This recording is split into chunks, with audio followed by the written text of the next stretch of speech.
Here's our friend Mark Halperin sitting down with Joe Scarborough and getting into some of these issues on his MK Media show. Next up. What about people thinking of running for president? Should they be a Democrat? Should they be talking about Trump, or should they similarly move on and talk about the Republicans? No. Again, because Trump is so baked into the cake. Again, it's like the Iraq War. You just, nobody's going to change their mind about Donald Trump.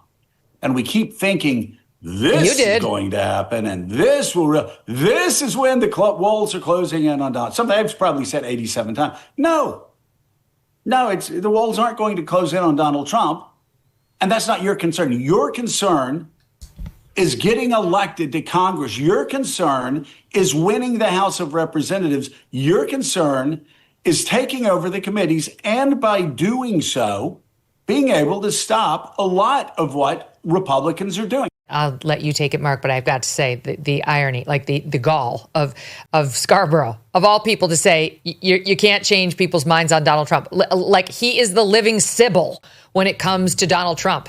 Nobody kissed Trump's ass more. Nobody, including Hannity in 2016. I know. I was there. And then when he found out he wasn't going to be vice president or be brought along for the ride, he completely turned on Trump, he and his bride, Mika, and spent the next 8 years bashing him to hell. And then when Trump wrested power back from everyone in the country, he went and bent the knee and kissed the ring at Mar-a-Lago. So please, okay, sorry, he was your guest, so you're not in the same mind space as yours truly. But it's basically the same point he's making there, no? That like focus on the issues. Don't get too wrapped up in the Donald Trump thing. You're not going to move minds or hearts by making your potential race or comeback as a Dem about him. Well, a few things. Besides Joe being my guest, he's my friend, and I've resolved not to step between the two of you. So I'll pass on pushback on some of those characterizations. But I'll say this. Joe is a big believer in thinking anew about Trump. He's come to appreciate how formidable Trump is as a political force.